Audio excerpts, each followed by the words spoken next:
Good morning, everyone. I do hope everyone is doing well and everyone can hear me.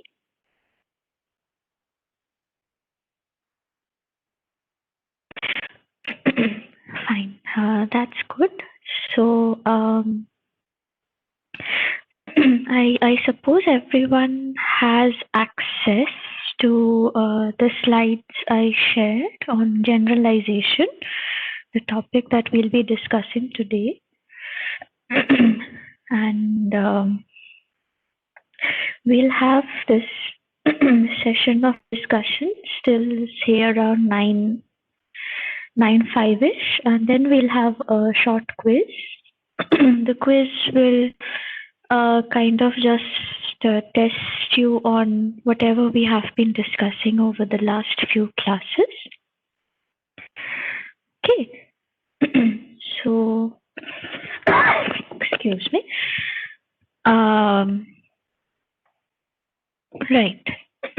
So I'll start off since we don't have a very long class today for discussions.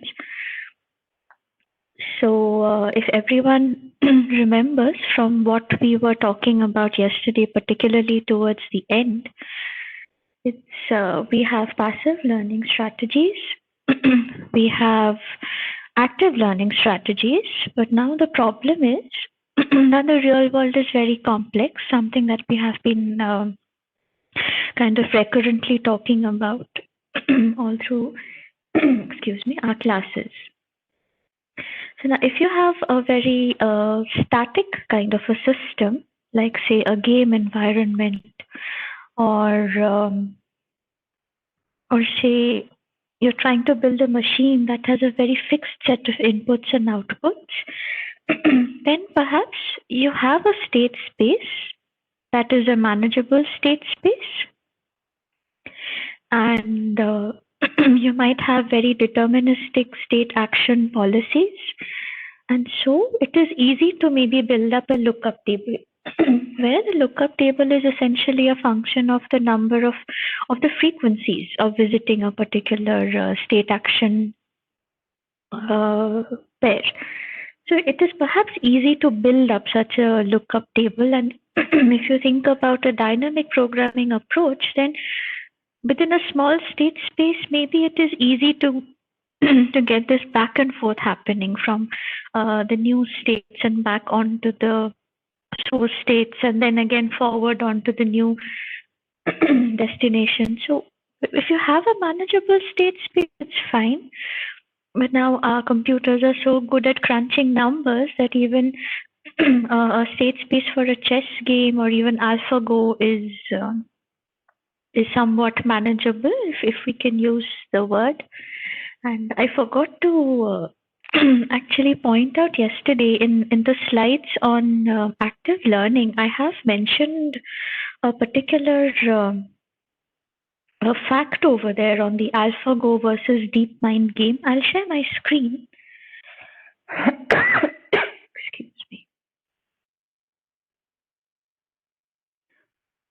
Right, I guess my screen is visible. So around over here, I have this statement on slide number 5 on visiting unrewarding actions, kind of a visit by chance. So if you remember a couple of classes ago, I was talking about this, where you get so used to a particular thing that you stop exploring the environment. But then it's not that those unvisited state actions will never occur, right? That they will never happen. That's not the case. So now for human beings, we are essentially very dynamic systems, and so we do take leaps of faith occasionally. We do that. So here's this visit, these unrewarding actions or actions I haven't visited. We do that occasionally, and that is why we have these perhaps states where there is this move 78 in game number 4. There is AlphaGo's move number 37 in game number 2. right?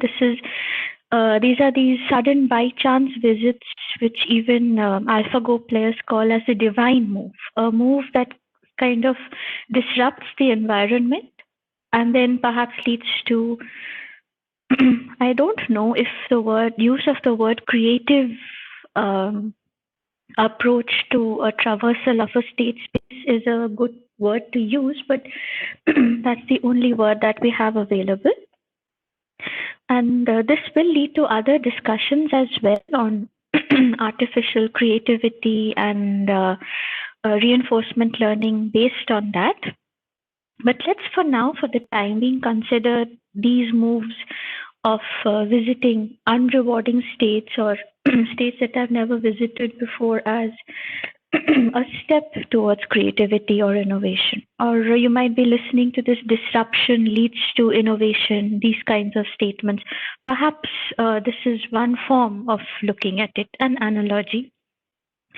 So, actually, drawing from this, we come to generalization, which is if I have a state space which is very dynamic and it's not possible to build a very detailed lookup table of frequencies and probabilities and so on, how about building an abstraction of the environment? Building an abstraction or a near approximate representation of these state action pairs that describe the environment which I am in. How about doing that? That is one kind of an approach, which is called generalization. Because why do we call it generalization? That's because the strategy over here is instead of lookup tables, I try to design a function which, in a way, will describe these Q functions of a state action pair for those states which I haven't visited, drawing from the states that I have visited. You get my point? So it's generalizing from what I have done or my experience within quotes, drawing from my experience to perhaps arrive at a representation of what the other existing states could look like. So now this is fraught with a number of challenges, as you might be able to understand as well as draw from the discussions that we were having towards the end of yesterday's class. That how do we design these approximation functions? Will our approximation functions, when will it actually converge to the exact? Right, and if I want to draw an analogy over here with the way we understand things or the way we live in the real world, is perhaps you experience something very new, say a new word or a new event. It is there in your state space, right? It is possible. Just because you did not experience it doesn't mean it doesn't exist. It exists. So now you experience a new event and maybe you don't have a word for it. A correct word maybe. You don't have the right set of words to describe that event, but you know it exists. So you kind of live with that incomplete knowledge of the environment of this new event. And then suddenly, one fine day, an expert comes up and uses the proper word to describe the event. Getting my point? So then what happens is all this while, this approximation that you were using, a set of random words to describe an event, that gets kind of refined to the right set of words to describe an event. I will use an example over here. I will even give it as an example. In fact, all through my discussions, I will keep referring to this particular website, which is called the Dictionary of Obscure Sorrows. I'll even write it on chat so that you can visit the space whenever you wish to. The Dictionary of Obscure Sorrows. This is actually an initiative by a gentleman who is trying to coin words for emotions that we feel, but we have no words for.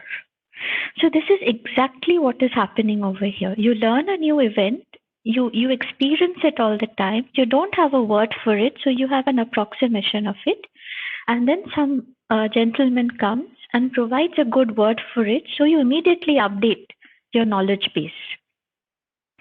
Right. So now when you learn this new word, it adds on to your repository of whatever you have been knowing so far, and then you can generalize further again.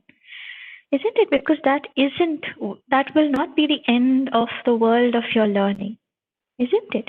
So an example for this is, say you go to an old bookstore or an old library and you feel nostalgic, you feel melancholic because you have these smells of old books, you have this slightly moldy smell and a naphthalene smell maybe. So this melancholic, nostalgic feeling that we have when we visit an old bookstore or an old library, a new word for it is valleycore. He derives it from a set of other languages. So it's not an emotion that you have never experienced, isn't it? You have an old book, and the minute I talk to you about it, you feel it within yourself. You get all these visualizations and vivid imagery available. So you have generalized it from your experiences of emotions and the world, and perhaps a bit of common sense thrown in as well. But the minute I tell you this word valley core, this environment gets mapped to a real word. So this generalization gets all the more concrete for you, and now you can extend this further to new states and new events and new emotions that you have never experienced before. Right? So this is essentially the basic idea of generalization, where this statement, this purpose statement, very beautifully written in the Norvig book, is the effective compression of the state space so that the learning agent can generalize from states visited or experienced to those it hasn't. And the general intention for this is we arrive at reasonable computation time. Instead of learning and actually visiting and losing a lot of time in traversing the entire this huge solution space that might be available, let's try to bring in a hint of tractability to our computations. That is what all of this essentially boils down to. So one way of doing that is, let's describe our states as a function of features. I was just talking about this yesterday, and I was so happy that we got the answer from the class itself. So, like I was talking, the state of your mind is a function of so many other activities, which again is accumulative of many other functions. So it's like a hierarchy of different parameters leading to one state definition. So if I have a game environment, maybe some of the features, which is like a mapping of my state to a real number, because like I mentioned yesterday, we are working with machines, and numbers is what we all are trying to reduce the world to. So some of these parameters or features could be position coordinates, distance to a goal. You have a specified goal, you could find the distance to it, some obstacle, or the number of distractors, distance from distractors, and so on and so forth. This will all be a very dynamic set of features depending on the environment that you are trying to model or learn. Okay, so so now if I try to approximate my Q function, which is a mapping from a state and an action, this particular pair, if I'm trying to do this by a linear function of this form, I can do that. I can represent it. So now there are other representations also. I could use a polynomial function. I could use exponential functions. I could use all kinds of patterns. But now what I actually use is again a question of research. That is an open question. So what I'm essentially trying to do over here is I'm trying to sum up my experience as a set of numbers or weights. And my question over here again is, are crisp numbers sufficient? Because there is an article over here that is available where they try to sum up these numbers as fuzzy representations. A fuzzy number, has anyone worked on soft computing? Use of fuzzy numbers and rough sets and granular computing? Has anyone over here done? Okay, I'll give you a brief. A crisp set is essentially, right, I will be telling you about it. A crisp set is where you have a number, like a set of objects with total belongingness to the set. Right? For example, if I say set of even numbers, you know that these elements like 2, 4, 6, 8, and so on, these thoroughly dedicatedly belong to this set. Right? It's a set of even numbers. So I call this a crisp set when I can very confidently say whether an element belongs to this set or doesn't belong to this set. But now, if I'm, say, talking about categories and say I'm talking about colors, right? So we have these colors which are a mix of, say, green and blue, or maybe red and green. So those are these numbers which I perhaps cannot categorize as purely red or purely green. Right. So what I do is I give this color a name, any name. I might just coin up a name or have a number represent that particular this phenomenon, this reddish green color or bluish green color, and I assign it a number which represents the belongingness to the set. Right. For example, if say the color is more towards red and less towards green, I might say that that this combination color has a belongingness of 0.8 to the set of red colors that I know. I can't totally classify it as red because it has hues of green in it. So I say a belongingness of 0.9. So this number or this semantic word of whatever color it might be and the belongingness to this set, this defines a fuzzy number. Okay, I have written it over here, a number and belongingness to a set. So this combination is called a type 1 fuzzy set because I'm very confident about this belongingness that I have assigned. This is a mechanism of kind of modeling the subjectivity in the world. Okay, because again, colors, for example, is a function of your training with colors. What you might call a cerulean, I might just call it blue. I don't have a name for it. Okay, so when you and I are talking, you with an experience of finer shades of blue, the confidence or the mechanism that you will apply to assign this particular shade of blue to the set of blues will be different from the way I assign it. So this belongingness is a function essentially of experiences in a way. So now if I'm very confident about this number and belongingness to a set, then I say it is a type 1 fuzzy set. And if I again assign a confidence level to this type 1 fuzzy number, which you see over here, I have a type 2 fuzzy set. And I can extend this onto type n fuzzy sets. So there is a bit of work that is going on. Instead of using these fixed weights over here of describing a particular state action pair, how about combining a fuzzy approach to this particular mechanism? Okay, so this is one thing. This isn't actually written in the Norvig book. This is available in literature. And then another question to even think about over here is, we have described a state as a set of features, but now two states may be overlapping, but with very different values altogether, right? So then how do we encode the context? This this particular state as having a set of features, but with a different set of values. So how do we model that context? This again is another open question.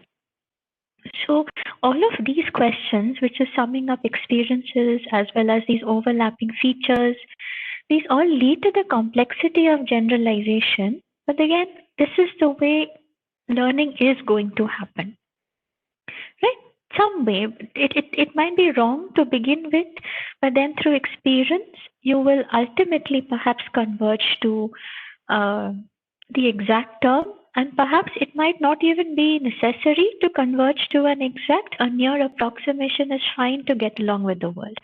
For example, I just mentioned the word Valley Core, which is this nostalgic feeling that you get in a library.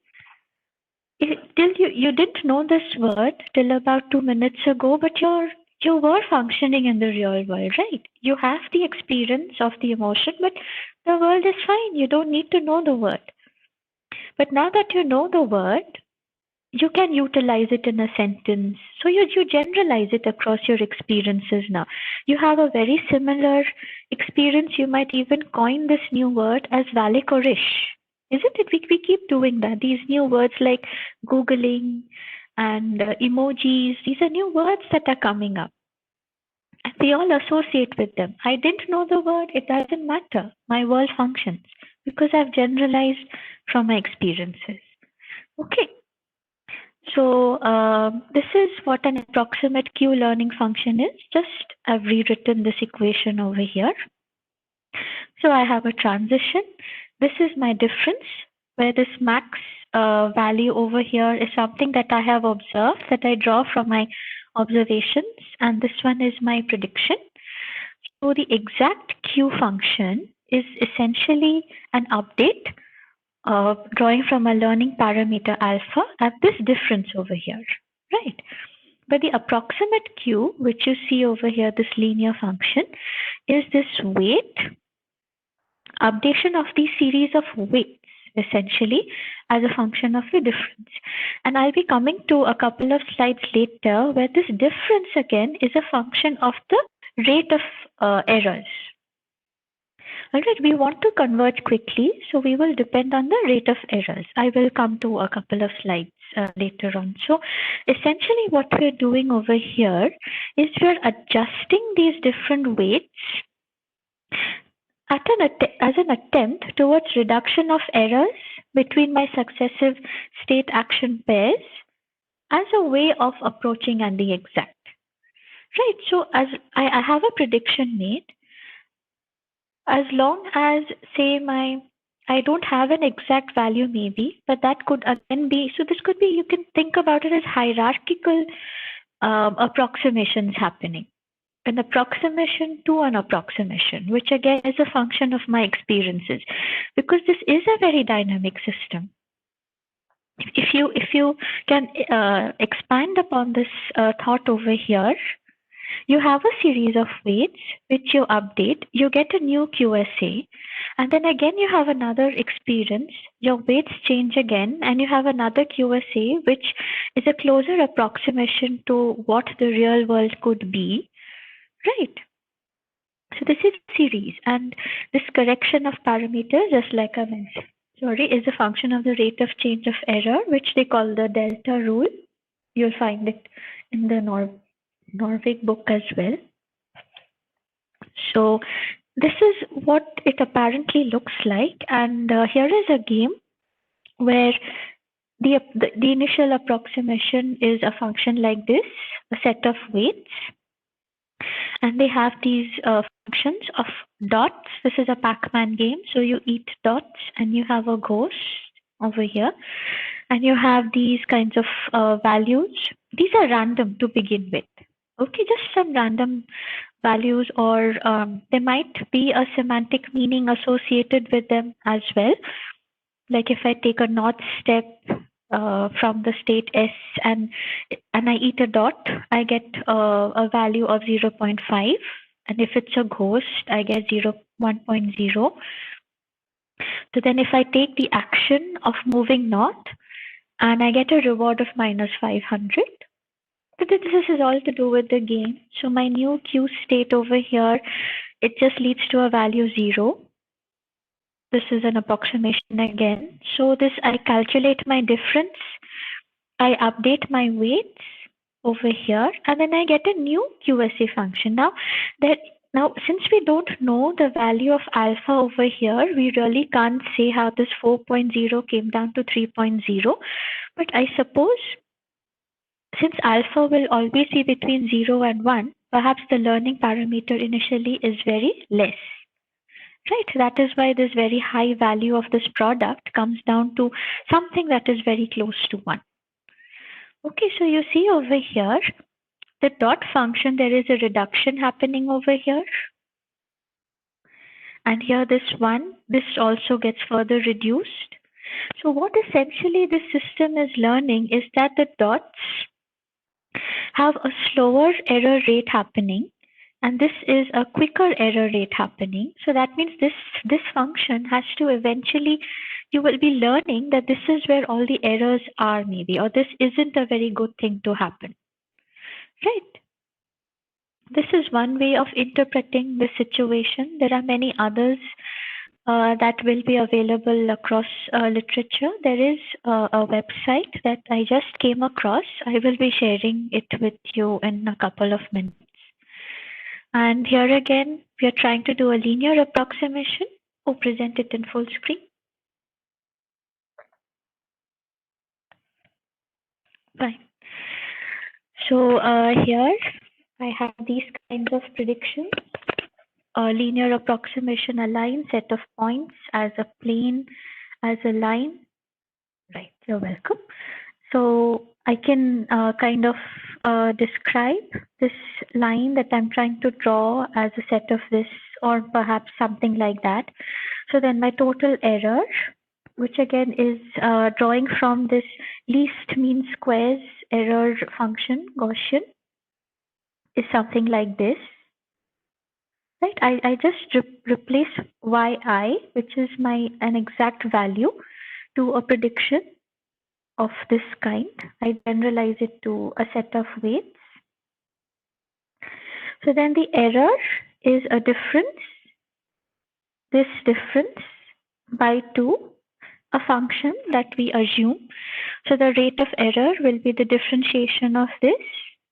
So now Fm over here is essentially a differentiated function over here. If you remember partial derivatives, 2 comes, entire function gets repeated, you have a minus and a function over here. So now I can just, if you see this analogy with this statement over here,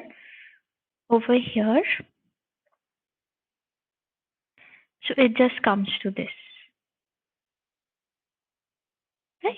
Alpha, this is the part, and this again. So I have a target. Sorry, there's a question. If we take action, right? If we take action as feature, right, I think that is what is happening over here, right? So these are other kinds of function approximators. You can have linears, you can have polynomial, you can try to even design a neural network that tries to learn these functions as well. These are complicated functions. So now the question is, this is a very simple approach to generalization, right? So now the question that comes is, like we were talking about yesterday, is this generalization is perhaps a step towards transfer learning. It is perhaps that, because you are not doing across environments, but within an environment, because what you have learned, you are trying to take it on to the future. But then the question is, how do we choose these approximation functions? If you have a very static environment, maybe you can do that. But if you have an environment that is very dynamic, or that all states are not observable, how do you do that? These are open questions, actually. You perhaps won't find a textbook that will list everything out for you. This is an open question. So I can actually, I would like to encourage everyone to think about this actually. How can we choose these approximate functions? What dynamic algorithm would you choose? And another question to even think about is, do we have just one function? And the only question that we can also think about over here is, should we only have one approximation function for an environment, or could we have a set of functions to describe a particular state action? Should that function be dynamic again, like this concept of self-modifying code that we have, where the code itself modifies with time? So you start with a code, or you start with a data structure, or you start with some representation of the world, and then you modify it completely. So should we have our approximation functions doing the same? Like I start with something and then it changes entirely. Should we do something like that? How do we encode the context into our generalization functions so that there is some certain amount of cross-domain generalization happening? How do we do that? Then I was talking about deliberative to procedural transition yesterday. Like you are trying to learn what this environment is, and then you become so used to it so that it just comes second nature to you, a particular action. Examples of this is just like I mentioned, writing the alphabet. Initially, it was a deliberative effort when you were a child, but then gradually you don't even think about when you're writing alphabets anymore now, right? So how do we model this transition? And should our generalization approaches think about this? Because when you are updating your weights, you are essentially updating your knowledge base, isn't it? You are somewhere doing that. You are creating this mapping from a state to action with a function. You are trying to do that. So you are updating your knowledge base. How do you do that? Will your updates, if I can draw an analogy of updating your database to the updates that happen in cache memories, do we do it right then, or do we wait for a certain number of trials to work out and then update my knowledge base? What is that strategy that would work? And I understand there will not just be one strategy that will be a sure shot strategy. There will be a combination of strategies, or the strategy again will be a function of the environment that you are going to be in. Right? This update, are you going to do it at the end of a single trial or after a set of multiple trials? What are you going to do about that? Then we have hierarchical and for reinforcement learning, which is you learn a small set of goals towards a bigger goal. You can think about that, like you're learning to write, you learn the alphabets, and then you learn to write. You learn words, you learn alphabets, you learn words, you learn spellings, then you learn to write, then you read, your vocabulary goes up. So if you think about this entire scheme of language learning, there is such a lot of generalization happening there itself, isn't it? If we just come out of static environments where perhaps a linear equation can very easily describe this model. So now the question comes is, if I'm trying to model generalization in language learning, we use these words like bluish and reddish. So these are generalizations that you are doing. You don't know the word for it. It's close to blue, a near approximate to blue. So you use the word bluish. And if you think about it, you didn't use it the first time when you experienced that color. As a child, you might have just called it blue. And then you heard someone and saying that it looks blue to me, it's rather bluish. Someone says it. So then you add that to your repository. And then the next time you use the word. So here again, if you see, this is kind of a mix of Q learning and SARSA learning happening, if you think about it. You take this step, you use the word bluish, and then someone out there who is very particular with colors suddenly comes up and says, don't call that bluish. This particular color has a particular name. So then you update your database again. So now again, my question over here is, when do I update my database? An expert, someone whom I think is an expert, has come and told me that this particular color that I've been referring to as bluish has a given name, has a particular name. But am I very confident that this particular color is the name that person B is telling me? Can I be very confident about that? So how do I choose my expert? So this is where we have multi-agent RL coming up also. How do what kind of confidence do I add on to this new information that has come in? Someone tells me that this is not bluish, it is, say, I see another statement over here. Using grammars without learning grammar. Is there any parallel to such learning in RL? This is entirely what I'm talking about over here. This is exactly what I'm talking about. I'm just using the statement of colors so that it is easier for everyone to explain. But it's essentially about this as well. I will come to learning grammars and not learning grammars as well. I will be coming to that in a minute. So you are learning from your experts. Someone over here says that this is not bluish, but it is a particular color. So you update your database, but do you update it straight away there, or do you wait for a few more reinforcements of this new word? So these are some things to actually think about. When do you update your knowledge base?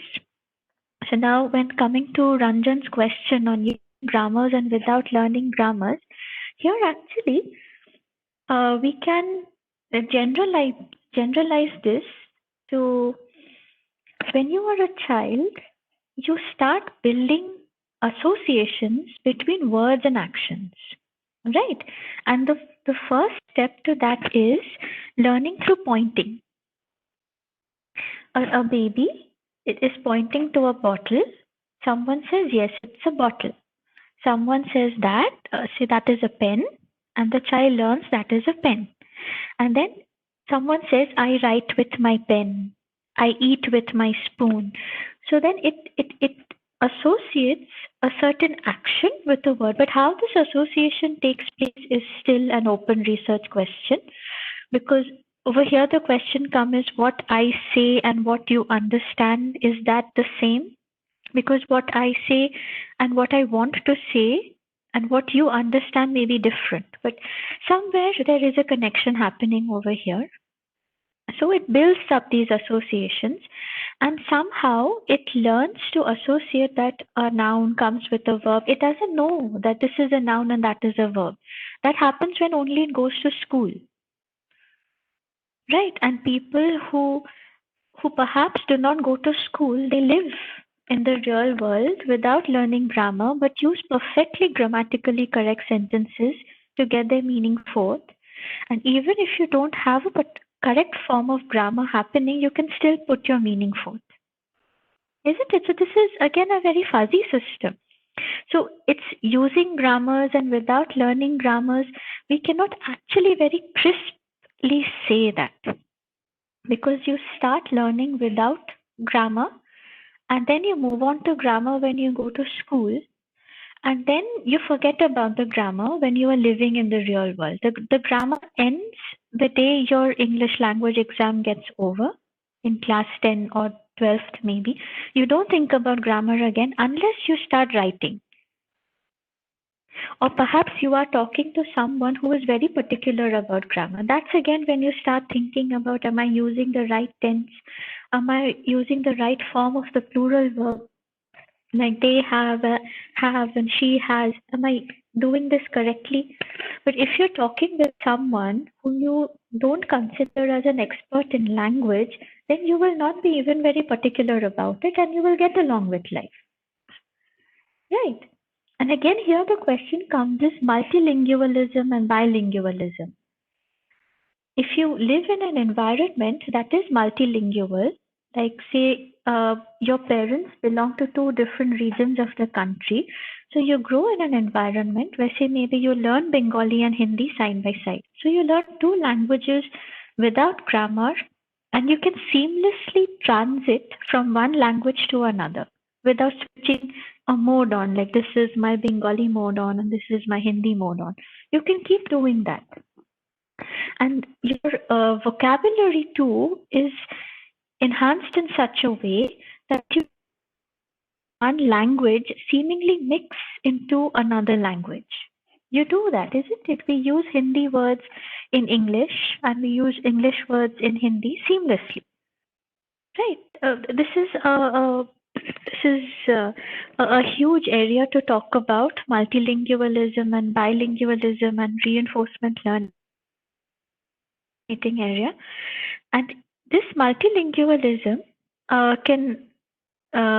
can be extended to grammars also because when you go to school, you get a third language coming in.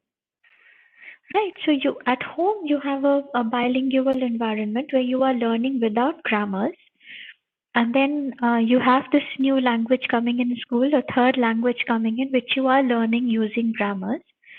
And there is transfer learning definitely happening across here because each language has its own grammar specifics. Right? Every language has it. Sanskrit has something, and say English has something. Some languages are very well structured, and some languages are not that well structured. So, the initial part of your learning, when you are trying to learn one language on the basis of another, what do we do is you think in a language and you speak in one. Right? Just think about those first days of when you were learning a third language. And say you were, for example, I can relate to maybe Bengali. So when I was learning Hindi, my environment at home was more of an English and a Bengali mixture. So when I was learning Hindi, I was thinking in English and writing in Hindi. I was translating it, or maybe I was thinking in Bengali and then I was translating it into words and then I was doing it in Hindi using grammar rules. You get my point? So there is transfer happening over there in a way. So these are these fascinating ways that we learn all about the world, and these are certain questions. We have distributed reinforcement learning to think about as well. That is, every agent does something in an environment, and you learn from them. This keeps happening all the time. We have multi-agent RLs, where I learn from experts. And here again the question: whom do I identify as an expert? How do I assign these confidence values to something that I have learned? These are all open questions, and you will perhaps not find things in a particular book about how to choose approximate functions and how to get along with things like this. But it's just about trial and error. You start with something, it moves towards certain amount of confidence after a certain number of trials maybe, and then you eventually move on to the correct form as well through corrections from the environment. So here, if again I talk about this negative reward and positive reward thing, the article that I had shared about, how do we induce punishments in school? If you didn't write a grammatically correct sentence, you were punished. But then how much of that punishment have we actually incorporated in our lives, because we still tend to make grammatical errors? Right. We still do that. So this is a very dynamic environment. You just go to school and maybe you're learning English, but when you come home again, you're back to the languages that are there at home. So there is reinforcement happening, but maybe not that deep the way it should be for you to perhaps master a language. And then again, there is a bit of self-interest over here, self-will. So the agent's natural curiosity to learn, natural exploration. You read more books. You enhance your vocabulary. That too, again, is a part of learning.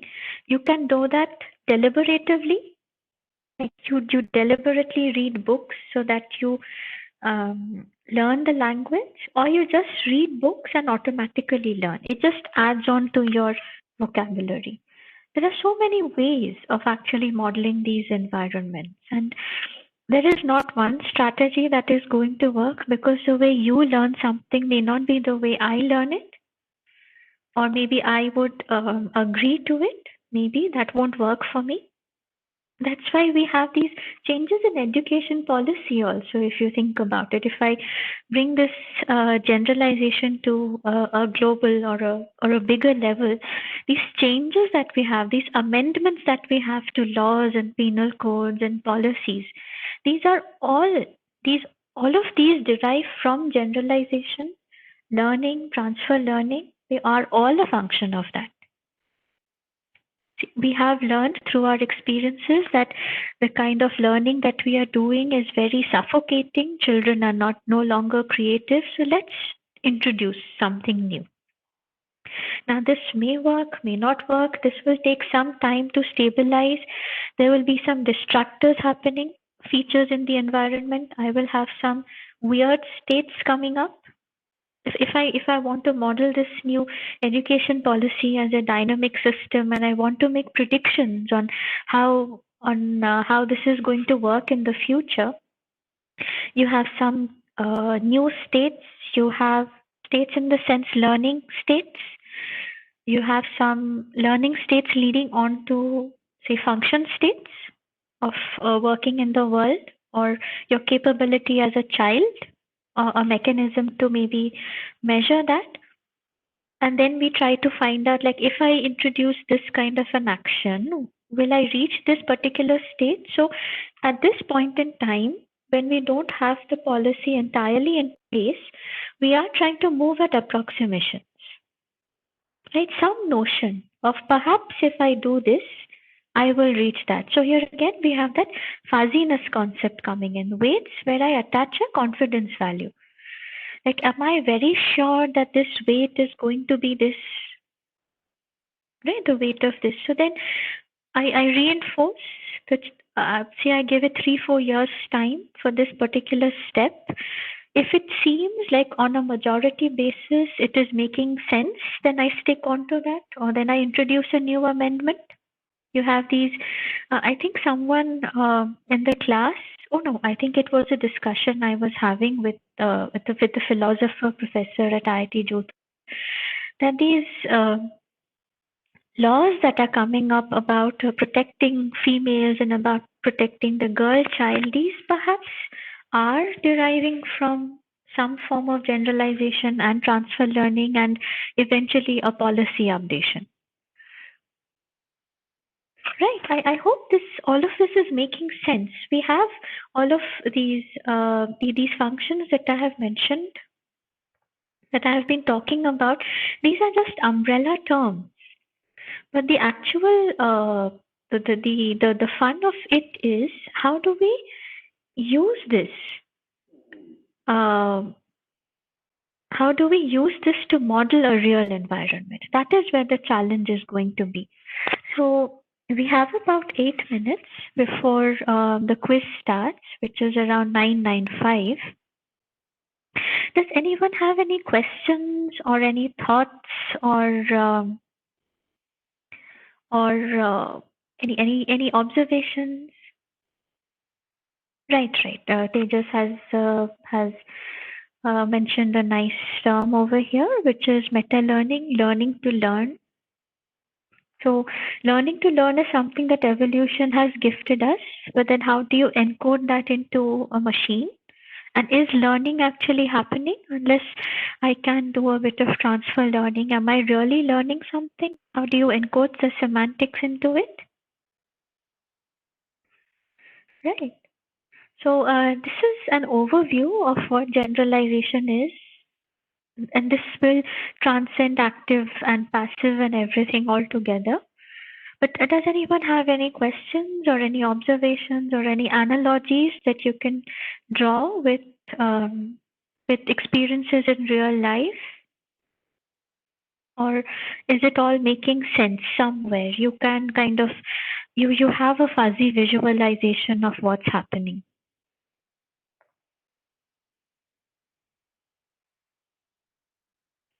If you are interested in developmental learning, which is meta learning, kind of learning from the way babies learn, then there are some books by Alison Gopnik.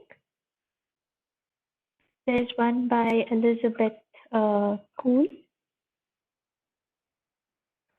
These are books or people whom you can refer to if you want to model meta learning from the way babies learn.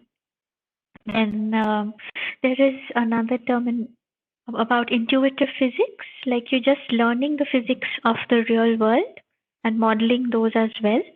These are some interesting things to look into. Intuitive psychology, a combination of intuitive physics and intuitive psychology, which is you don't know the laws. You don't know Newton's laws of motion, but you can still function in the real world because you generalize over there again that if there is an object in motion and I put in a force, it will stop or I can change its acceleration. You learn that from nature itself. You don't always have to learn that F proportionate to A. You don't have to do that all the time, but you still learn it. So this is the intuitive physics that is happening, which again is a part of meta learning. So these are some terms that if you are curious about, you can look into them. And it would be nice to, if everyone actually looked into these and thought about them, and perhaps if we can discuss these in the next class. So any other questions, any other thoughts, any other ideas coming to your mind?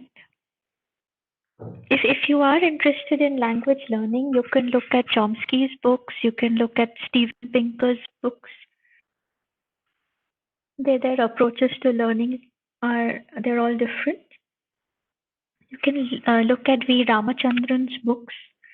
If you are curious about creativity, artificial creativity, or sense of aesthetics, then you can look at Anjan Chatterjee's works. You can look at Damasio's works as well, which again he introduces the concept of somatic indices as weights.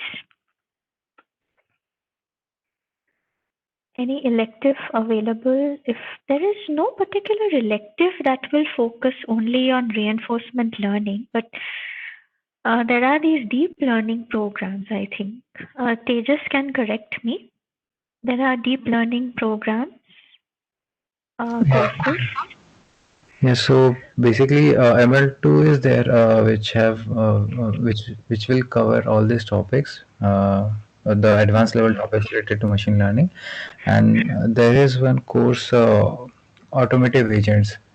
So there you'll be working on some agents interacting with the environment, agents interacting with the other agents, something like that.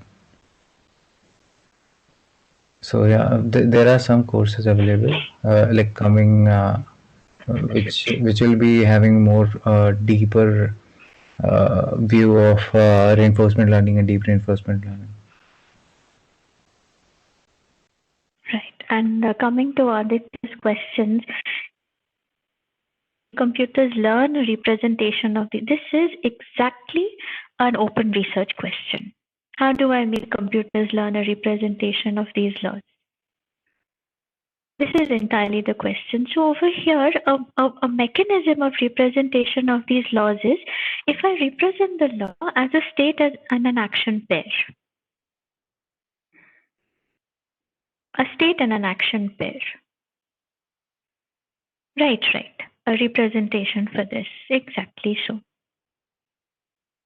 But then again, our neural networks, they are learning these features, but they're not adding on the semantics to this. Right? So we have to think about that as well. Adding on to the semantics to what we are learning. Perhaps not in the language form, the way we do it, perhaps in some way that is where the concept, that is exactly what I was saying. We don't have to add in language maybe in order to put in the semantics, but some form of of representation. That is true. But then hidden features again, right? This is a way, definitely. A representation for this could be a combination of states and actions. A law that if I am state, I can do this and do that. Like, for example, the second law of motion. If this object is moving, you put in something called the concept of a force. And how do you model these concepts of force? That is again something to think about. And the robotics, the research groups who work on robotics and clasping of objects and picking objects, this is entirely what they are working on. You put in more force to pick up an object, you put less force to pick up an object, and then you come at an estimation, a visual estimation. How do we learn visual estimations? This is all part of intuitive physics.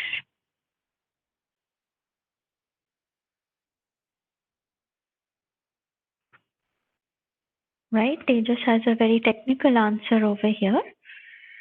CNN-based deep learning architectures. We can use filters.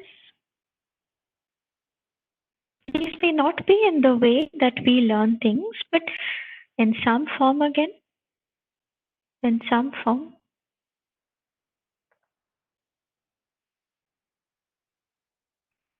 These needn't be the way that we learn. So maybe I could encourage everyone to look into these architectures that Tejas has shared.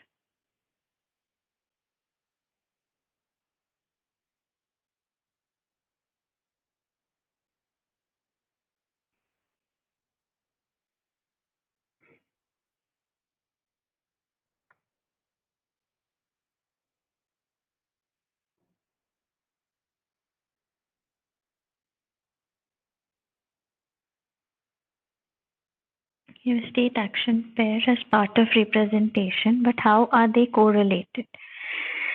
Here there are many ways to actually interpret this question, because when let me have has I'll just give me a minute. There are spatial features, temporal features. There are many things to think about over here, but just give me a minute. It's already 9, and the quiz should be coming up soon. I'll stop sharing my screen and I will come to these questions in a minute. Just give me a minute.